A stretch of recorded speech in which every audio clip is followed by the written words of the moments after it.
সবচেয়ে উত্তম দুরূদ কোনটি? সবচেয়ে উত্তম দুরূদ হলো যে দুরূদটা আমরা নামাজে পড়ি। আল্লাহুম্মা সাল্লি আলা মুহাম্মাদিন ওয়া আলা আলি মুহাম্মাদ কামা সাল্লাইতা আলা ইব্রাহিম ওয়া আলা আলি ইব্রাহিম ইন্নাকা হামিদুম মাজিদ। আল্লাহুম্মা বারিক আলা মুহাম্মাদ ওয়া আলা আলি মুহাম্মাদ কামা বারাকতা আলা ইব্রাহিম ওয়া আলা আলি ইব্রাহিম ইন্নাকা হামিদুম মাজিদ। এটা হলো সবচাইতে উত্তম দুরূদ, নবী সাল্লাল্লাহু আলাইহি ওয়াসাল্লাম নিজে শিক্ষা দিয়েছেন।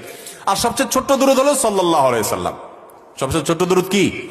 সাল্লাল্লাহু আলাইহি ওয়াসাল্লাম। এই জন্য ওই বড় দুরূদটা পড়তে একটু বেশি সময় লাগে, সওয়াবও বেশি হবে, এই জন্য ওইটা বেশি বেশি পড়বেন। আপনারা শুধু সাল্লাল্লাহু আলাইহি ওয়াসাল্লাম পড়লেও হবে। আরো অনেক রকম দুরূদ আছে, কোরআন হাদিসে বর্ণিত দুরূদগুলোকেই অগ্রাধিকার দিতে হবে।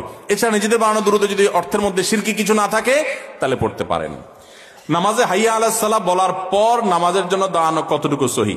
অনেকে মনে করে যে ইমাম সাহেব হাইয়া আলাস সালাহ বললে তারপর দাঁড়াইতে হবে, বসে থাকে, হাইয়া আলাস সালাহ বলার পরে উঠে। আছে না কিছু কিছু এলাকায়?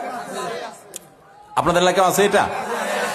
দেখেন, হাইয়া আলাস সালাহ বলার পর দাঁড়াইতে হবে এমন কোন কথা কোরআন হাদিসে কোথাও নেই। ফিকহের কোন কোন কিতাবে আছে হাইয়া আলাস সালাহর সময় দাঁড়ানোর কথা, কিন্তু তার ব্যাখ্যায় আবার উলামায়ে কেরাম লিখেছেন যে এর মানে হলো সর্বশেষ টাইম হলো হাইয়া আলাস সালাহ। আপনি যদি শেষের দিকে দাঁড়ান, কাতা সোজা করবেন কখন?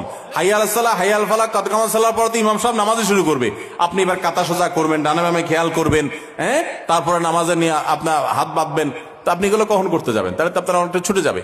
এই জন্য হাইয়া আলা বলা পর্যন্ত বসে থাকতে হবে, তারপর দাঁড়াইতে হবে, এই কথা কোনো হাদিসে, কোনো কোরআনের কোথাও নির্দেশ নাই। তবে ফিকহের যে কিতাবগুলোতে আছে সেগুলোর উদ্দেশ্য উলামায়ে কেরাম ব্যাখ্যা করে দিয়েছেন। এটা খোলেন, দেখবেন যে এর উদ্দেশ্য হলো সর্বশেষ সময় হাইয়া আলাস সালাহ, এরপর আর বেশি দেখা উচিত না, বরং আরো আগে দাঁড়াইতে পারলে আরো উত্তম। বিধায় হাইয়া আলাস সালাহর জন্য বসে থাকবেন না।